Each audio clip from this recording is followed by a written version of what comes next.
എല്ലാവർക്കും സലു കിച്ചണിലേക്ക് സ്വാഗതം. ഞാൻ സമീറ. ഇന്ന് ഞാൻ തയ്യാറാക്കാൻ പോകുന്നത് സാധാരണ നമ്മുടെ വീട്ടിലുള്ള ചേരുവ കൊണ്ട് റെസ്റ്റോറന്റിൽ കിട്ടുന്ന അതേ ടേസ്റ്റോടുകൂടി വളരെ ഈസി ആയിട്ടും ടേസ്റ്റി ആയിട്ടും ഉണ്ടാക്കാൻ പറ്റുന്ന ഒരു മന്തിയാണ്. പിന്നെ ഒരു കാര്യം, നമ്മളുടെ ഗ്രാൻഡ് കോൺടെസ്റ്റില്, അതായത് മൂന്നാർ റിസോർട്ടിൽ ഒരു ഫാമിലിക്ക് 2 നൈറ്റ് സ്റ്റേ. അപ്പൊ ആ ഒരു കോൺടെസ്റ്റിൽ പങ്കെടുക്കാൻ വെള്ളിയാഴ്ച വരെ സമയമുണ്ട്. പങ്കെടുക്കാത്തവർക്ക് ഇനിയും അതിലേക്ക് പങ്കെടുക്കാം. അപ്പൊ അതിന്റെ ലിങ്ക് ഞാൻ ഇതിന്റെ ഡിസ്ക്രിപ്ഷൻ ബോക്സിൽ കൊടുത്തിരിക്കാം. അപ്പൊ നമുക്ക് എങ്ങനെയാണ് ഈ മന്തി തയ്യാറാക്കുന്നതെന്ന് നോക്കാം. ഈ ഒരു മന്തി ഉണ്ടാക്കാൻ വേണ്ടിയിട്ട് ഞാനിവിടെ സെല്ല ബസ്മതി റൈസാണ് എടുത്തിരിക്കുന്നത്. ഞാനിവിടെ 1 കിലോ റൈസ് എടുത്തിട്ടുണ്ട്. അപ്പം ഇത് ഞാൻ ഒരു ബൗളിലേക്ക് ഇട്ടിട്ട് നന്നായിട്ട് കഴുകിയിട്ട് കുറച്ചധികം വെള്ളം ഒഴിച്ച് ഒരു 20 മിനിറ്റ് കുതിരാനായിട്ട് മാറ്റി വെക്കും. അരി ഇവിടെ ഞാൻ നന്നായിട്ട് കഴുകി എടുത്ത് വെച്ചിട്ടുണ്ട്. ഇതുപോലെ കുറച്ചധികം വെള്ളം ഒഴിച്ച് വേണം 20 മിനിറ്റ് മാറ്റി വെക്കാനുള്ളത്. ഈ സമയം കൊണ്ട് നമുക്ക് ചിക്കൻ തയ്യാറാക്കിയെടുക്കാം. അപ്പോൾ ഇതുണ്ടാക്കാൻ വേണ്ടി ഞാനിവിടെ വലിയൊരു പാൻ അടുപ്പത്ത് വെച്ചിട്ടുണ്ട്. നമ്മൾ ഈ ഒരു കപ്പിലാണ് 1 കപ്പ് റൈസ് എടുത്തത്. അതായത് 1 കിലോ റൈസ് ഉണ്ടായിരുന്നു. അപ്പോൾ ഇതിൻ്റെ 2.5 ഇരട്ടി വെള്ളം നമ്മൾ ഈ പാനിലേക്ക് ഒഴിച്ചു കൊടുക്കും. അപ്പോൾ ഇതിൽ ഞാൻ ഈ 2.5 കപ്പ് വെള്ളം ഞാൻ ഇതിലേക്ക് ഒഴിച്ചു കൊടുക്കുകയാണ്.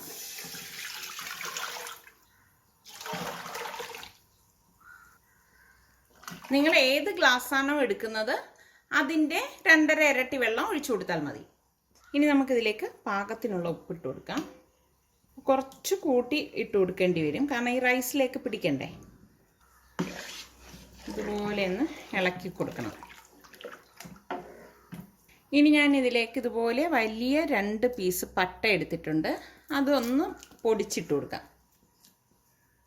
ഇതുപോലെ തന്നെ 5-6 ഗ്രാമ്പു, 7-8 ഏലക്കായ, 1 ടീസ്പൂൺ മുഴുവനെയുള്ള കുരുമുളക്, ചെറിയ ബേ ലീഫാണ് ഞാനിവിടെ ഒരു 5 എണ്ണം ഇട്ട് കൊടുക്കുന്നുണ്ട്.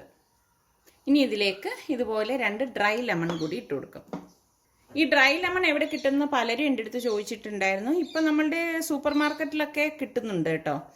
അതുപോലെ തന്നെ ഇപ്പം നാട്ടിൻ പ്രദേശങ്ങളിലാണെങ്കിൽ ചില കടകളിൽ, പലചരക്ക് കടകളിലും നമുക്കിതുപോലെ ഉണക്ക നാരങ്ങ കിട്ടുന്നുണ്ട്.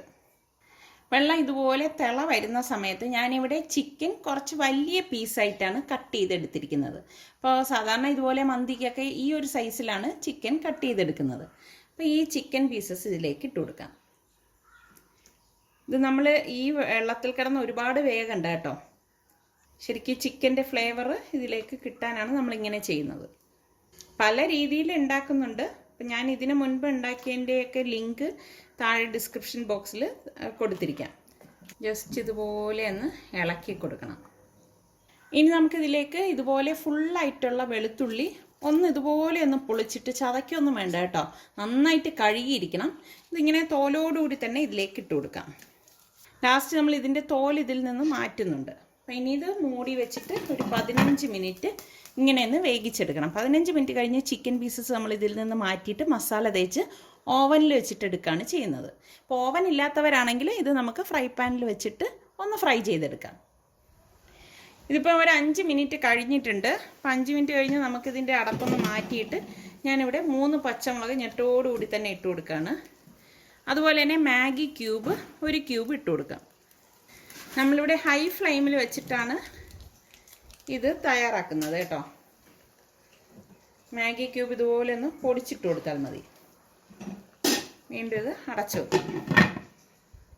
ഇതിപ്പോൾ നമ്മൾ വെച്ചിട്ട് ഒരു 15 മിനിറ്റ് കഴിഞ്ഞിട്ടുണ്ട്. അപ്പം ഞാൻ ഇനി ഇതിൻ്റെ അടപ്പൊന്ന് മാറ്റിയിട്ട് ചിക്കൻ പീസസ് ഇതിൽ നിന്ന് മാറ്റുവാണ്. കണ്ടോ, ഇത്രയും വെന്താൽ മതിയാകും. ഇനി നമുക്ക് ഈ ചിക്കൻ പീസസിലേക്ക് മസാല പുരട്ടി കൊടുക്കണം. ഇനി ഇതിലുള്ള വെളുത്തുള്ളി മാത്രം നമുക്ക് ഇതിൽ നിന്ന് മാറ്റാം. ഇതുപോലെ ഒരു അരിപ്പ് കൊണ്ട് എടുത്താൽ മതിയാവും. ശരിക്കും ഇതിൻ്റെ ഫ്ലേവറൊക്കെ ഇതിലേക്ക് ഇറങ്ങിയിട്ടുണ്ട്. ഞാൻ ഈ വെളുത്തുള്ളി മാറ്റിയിട്ട് ഇത് നമ്മൾ ചിക്കൻ്റെ ആ കൂട്ടിലേക്ക് ഇട്ട് കൊടുക്കും. മസാല തേക്കുമ്പം ഇതും ഇതിലേക്ക് മസാല തേച്ചെടുക്കും. നന്നായിട്ടൊന്ന് ഇളക്കി കൊടുക്കണം. 1-2 വെളുത്തുള്ളി അല്ലിയൊക്കെ ഇതിൽ കിടന്നാലും പ്രശ്നമൊന്നുമില്ല കേട്ടോ. അപ്പം ശരിക്കും നല്ല ഒരു മണം വരുവാണിത്. ഇനി ഈ വെള്ളത്തിലേക്ക് നമ്മൾ ഈ ഡ്രെയിൻ ചെയ്ത് വെച്ചിരിക്കുന്ന അരി ഇട്ട് കൊടുക്കാം. നന്നായിട്ടൊന്ന് ഇളക്കി കൊടുക്കണം. ഇനി ഫ്ലെയിം കുറച്ച് വെച്ചിട്ടാണ് നമ്മളിത് വേവിച്ചെടുക്കുന്നത് കേട്ടോ. അപ്പോൾ ഈ സമയം നമ്മൾ ഇതിലേക്ക് ഉപ്പൊക്കെ ഉണ്ടോ എന്ന് നോക്കണം. ഉപ്പ് പാകത്തിനില്ലെങ്കിൽ പാകത്തിനുള്ള ഉപ്പിട്ട് കൊടുക്കണം. ഇനി ഇതിലേക്ക് ഞാനിവിടെ ഒരു ക്യാരറ്റ് ചെറുത് എടുത്തിട്ടുണ്ട്. ഈ ക്യാരറ്റ് ഒന്ന് ഗ്രേറ്റ് ചെയ്തിട്ട് കൊടുക്കണം കേട്ടോ.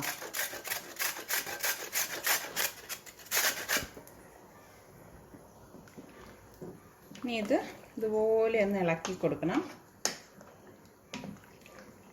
ഇളക്കി കൊടുത്തിട്ട് മൂടി വെച്ചിട്ട് ലോ ഫ്ലെയിമിൽ വെച്ച് വേവിച്ചെടുക്കാം. വേവിച്ച് വറ്റിച്ചെടുക്കുകയാണ് ചെയ്യുന്നത്. ഈ സമയം കൊണ്ട് നമുക്ക് ചിക്കനിലേക്ക് മസാല തേച്ച് പിടിപ്പിച്ചിട്ട് ചിക്കൻ എങ്ങനെയാണ് റെഡിയാക്കുന്നതെന്ന് നോക്കാം. അപ്പോൾ ഈ ചിക്കനിൽ തേക്കാനുള്ള മസാലയ്ക്ക് വേണ്ടിയിട്ട് ഞാനിവിടെ 1 ടേബിൾ സ്പൂൺ കുരുമുളക് പൊടിയും 1/2 ടീസ്പൂൺ മഞ്ഞൾപ്പൊടിയും 1 ടീസ്പൂൺ ഗരം മസാല പൊടിയും 2 ടേബിൾ സ്പൂൺ കാശ്മീരി ചില്ലി പൗഡറും പാകത്തിനുള്ള ഉപ്പും. ഓൾറെഡി നമ്മൾ ഉപ്പിട്ടിട്ടാണ് വേവിച്ചിരിക്കുന്നത്, അപ്പോൾ അത് അഡ്ജസ്റ്റ് ചെയ്ത് ഉപ്പിട്ട് കൊടുക്കാവും. പിന്നെ ഞാൻ ഇതിലേക്ക് പെർമിറ്റഡ് ഫുഡ് കളർ റെഡ് ഇട്ട് കൊടുക്കുകയാണ്. ഇത് നിങ്ങൾക്ക് താല്പര്യമാണെങ്കിൽ മാത്രം ചേർത്ത് കൊടുത്താൽ മതി, അല്ലെങ്കിൽ ഇത് ഒഴിവാക്കാവുന്നതാണ്. ഒലിവ് ഓയിൽ ഒഴിച്ചിട്ട് നമുക്കിതൊന്ന് മിക്സ് ചെയ്ത് കൊടുക്കാം.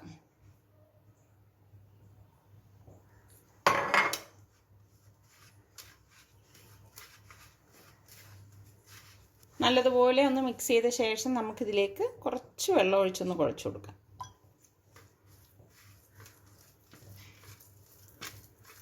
ഇത്രയും മതിയാകും. ഇനി നമുക്ക് വേവിച്ച് വെച്ചിരിക്കുന്ന ഈ ചിക്കൻ പീസസ് ഇതിലേക്ക് വെച്ചിട്ട് ഈ മസാല തേച്ച് കൊടുക്കാം. അപ്പം നിങ്ങളുടെ കയ്യിൽ ഓവൻ ഇല്ല എന്നുണ്ടെങ്കിൽ ഇതൊരു ഫ്രൈ പാനിൽ വളരെ കുറച്ച് ഓയിൽ ഒഴിച്ചിട്ട് നമുക്കിത് ഒന്ന് ഫ്രൈ ചെയ്തെടുക്കാം കേട്ടോ. ഇടയ്ക്കൊന്ന് ഇതിൻ്റെ അടപ്പൊന്ന് മാറ്റിയിട്ടൊന്ന് ഇളക്കി കൊടുക്കാം കേട്ടോ. നല്ല ഒരു മണം വരുവാണ്. നമ്മൾ ഈ മസാല പുരട്ടി വെച്ചിരിക്കുന്ന ചിക്കൻ പീസസ് ഈ ഗ്രിൽ റാക്കിലേക്ക് വെച്ച് കൊടുക്കാം. നമുക്കിത് ഓവനിലേക്ക് വെച്ചിട്ട് ഒരു സൈഡ് റെഡിയാകുമ്പോൾ പതുക്കെ ഒന്ന് മറിച്ച് വെച്ച് കൊടുക്കണം കേട്ടോ. തിരിച്ചും മറിച്ചും വെച്ചിട്ട് നമുക്കിത് റെഡിയാക്കി എടുക്കാം. ഗാർലിക്കൊക്കെ ഇങ്ങനെ ഒന്ന് വെച്ച് കൊടുക്കാം. ഇനി നമുക്കിത് ചൂടായ ഓവനിലേക്ക് മാറ്റാം. ഓവൻ ഇവിടെ ചൂടായിട്ടുണ്ട്. ഞാൻ ഈ ട്രേ ഉള്ളിലേക്ക് വെച്ച് കൊടുക്കാം.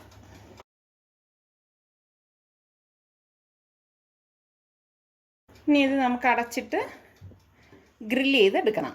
ഞാൻ പറഞ്ഞ മാതിരി ഒരു സൈഡ് റെഡി ആകുമ്പോൾ നമുക്ക് ഇടയ്ക്കൊന്ന് തുറന്നിട്ട് തിരിച്ചു വെച്ച് കൊടുക്കണം. ഇത് പെട്ടെന്ന് തന്നെ റെഡിയായി കിട്ടും കേട്ടോ. ഇനി നമുക്ക് വീണ്ടും ഇതിൻ്റെ അടപ്പൊന്ന് മാറ്റി നോക്കാം.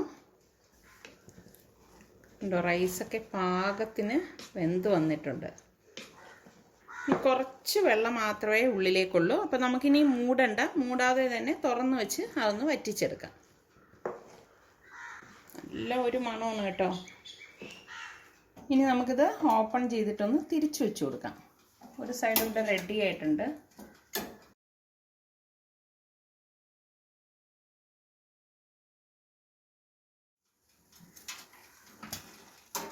ഞാൻ എല്ലാ പീസും ഇതുപോലെ തിരിച്ചെടുത്ത് വെച്ചിട്ടുണ്ട്. ഇനി നമുക്കിത് ക്ലോസ് ചെയ്തിട്ട് വീണ്ടും ഇതൊന്ന് ഗ്രില്ല് ചെയ്തെടുക്കാം. ഇനി നമുക്ക് ഇതുപോലെ ഒരു ചാർക്കോൾ കത്തിച്ചെടുക്കണം. ഇതിവിടെ റെഡി ആയിട്ടുണ്ട്. അപ്പോൾ ഞാൻ ഇനി ഇത് ഓവൻ ഓപ്പൺ ചെയ്ത് നമ്മൾ റെഡിയാക്കി വെച്ചിരിക്കുന്ന റൈസിന് മുകളിലേക്ക് ഈ ചിക്കൻ പീസസ് വെച്ച് കൊടുക്കാം. ഞാൻ ഇതിൻ്റെ അടപ്പൊന്ന് മാറ്റിയിട്ട് ഈ ചിക്കൻ പീസസ് ഇതിലേക്ക് വെച്ച് കൊടുക്കുകയാണ്. നമ്മൾ ആ ഗ്രില്ലായ വെളുത്തുള്ളിയും കൂടി ഇതിലേക്ക് ഇട്ട് കൊടുക്കണം. കനൽ നന്നായിട്ട് ചൂടായിട്ടുണ്ട്. അപ്പോൾ അതുപോലെ ഒരു ബൗള് നമുക്ക് ഇതിൻ്റെ സെൻറ്ററിലേക്ക് വെച്ച് കൊടുക്കാം. ചൂടായ കനൽ ഈ ബൗളിലേക്ക് വെച്ച് കൊടുക്കണം. ഈ കനലിൻ്റെ മുകളിലേക്ക് നമുക്ക് കുറച്ച് ഓയിലൊന്ന് ഒഴിച്ചു കൊടുത്തിട്ട് പെട്ടെന്ന് തന്നെ ഒരു അടപ്പ് കൊണ്ട് ഇതൊന്ന് മൂടി കൊടുക്കാം. ഇതുപോലെ ആവി വരുമ്പോഴേക്ക് പെട്ടെന്ന് തന്നെ നമ്മളിത് മൂടി വെച്ചിട്ട് വളരെ ലോ ഫ്ലെയിമിൽ വെച്ചിട്ട് ഇനി ഒരു 5 മിനിറ്റും കൂടി നമുക്കിത് റെഡിയാക്കി എടുക്കാം. വളരെ ലോ ഫ്ലെയിമിൽ വേണം വെക്കേണ്ടത്. അപ്പോൾ ഇതുപോലെ ഈ കനലിൽ നിന്ന് സ്റ്റീം വന്നിട്ട് ഒരു പ്രത്യേക മണമായിരിക്കും കേട്ടോ. ഈ ഒരു റൈസിന് ആ ഒരു കനലിൻ്റെ ആ ഒരു സ്മെല്ല് വരുമ്പോൾ തന്നെ ശരിക്കും ഒരു പ്രത്യേക മണമായിരിക്കും കേട്ടോ ഈ റൈസിന്. ഈ അറബിക് സാലഡ് തയ്യാറാക്കാൻ വേണ്ടി ഞാനിവിടെ 3 ടൊമാറ്റോ എടുത്തിട്ടുണ്ട്. ഈ ടൊമാറ്റോ ഈ ചോപ്പറിലേക്ക് കട്ട് ചെയ്തിട്ട് കൊടുക്കാം. നല്ല കളറുള്ള ടൊമാറ്റോ തന്നെ എടുക്കണം കേട്ടോ. ഇതിലേക്ക് ഞാനൊരു 5-6 വെളുത്തുള്ളി എടുത്തിട്ടുണ്ട്. ചെറിയ വെളുത്തുള്ളിയാണ് എടുത്തിരിക്കുന്നത്, അത് ഇട്ട് കൊടുക്കാം. പിന്നെ ഇതിലേക്ക് ഞാനിവിടെ 3 പച്ചമുളക് എടുത്തിട്ടുണ്ട്. പച്ചമുളകൊക്കെ നിങ്ങളുടെ ഓരോരുത്തരുടെ എരിവിനനുസരിച്ച് ഇട്ട് കൊടുത്താൽ മതി കേട്ടോ. പിന്നെ ഇതിലേക്ക് 1/4 ടീസ്പൂൺ ചെറിയ ജീരകത്തിൻ്റെ പൊടിയും പാകത്തിനുള്ള ഉപ്പും ഇട്ട് ഇതൊന്ന് അടിച്ചെടുക്കാം.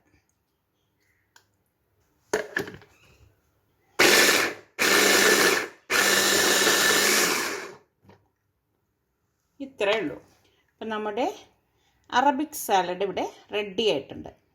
ഇതിപ്പോൾ നമ്മൾ വെച്ചിട്ട് 5 മിനിറ്റ് കഴിഞ്ഞിട്ടുണ്ട്. കണ്ടോ, ഇതിൻ്റെ സ്റ്റീമൊക്കെ പോയിട്ടുണ്ട്. തുറന്നപ്പോൾ തന്നെ നല്ല അടിപൊളി മണം വരുവാണ്. നമുക്ക് ഈ ചിക്കൻ പീസസ് മാറ്റിയിട്ട് റൈസ് സെർവ് ചെയ്തിട്ട് അതിന് മുകളിലായിട്ട് ഈ ചിക്കൻ പീസസ് വെച്ച് കൊടുക്കാം. നല്ല ഒരു മണം വരുവാണേ.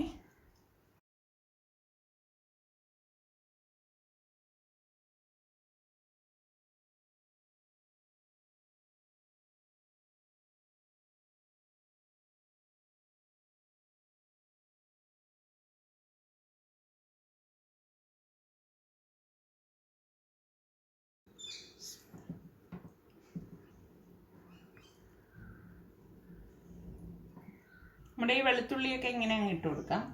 നമുക്കിതിൻ്റെ സെൻറ്ററിലേക്ക് ഞാൻ ശത്ത വെച്ച് കൊടുക്കുകയാണ്. ഇനി ഞാൻ ഇതുപോലെ ലെമൺ കട്ട് ചെയ്തതും കൂടി വെച്ച് കൊടുത്തിട്ട് ഇനി നമുക്കിത് സെർവ് ചെയ്യാവുന്നതാണ്. വളരെ പെട്ടെന്ന് തന്നെ നമുക്ക് തയ്യാറാക്കിയെടുക്കാൻ പറ്റുന്ന അറബിക് മന്തി റൈസ് ഇവിടെ റെഡി ആയിട്ടുണ്ട്. അപ്പോൾ നിങ്ങൾ എല്ലാവരും ഒന്ന് ട്രൈ ചെയ്ത് നോക്കി. നിങ്ങൾക്കിത് ഇഷ്ടമാണെങ്കിൽ ഇതിൻ്റെ ലിങ്ക് ഷെയർ ചെയ്യാനും ലൈക്ക് ചെയ്യാനും കമൻറ്റ് ചെയ്യാനൊന്നും മറക്കരുതേ. അതുപോലെ തന്നെ നമ്മളുടെ സലു കിച്ചൻ ഇനിയും സബ്സ്ക്രൈബ് ചെയ്യാത്തവരുണ്ടെങ്കിൽ ഈസി റെസിപ്പികൾക്കായി സലു കിച്ചൻ സബ്സ്ക്രൈബ് ചെയ്യാൻ വേണം കേട്ടോ.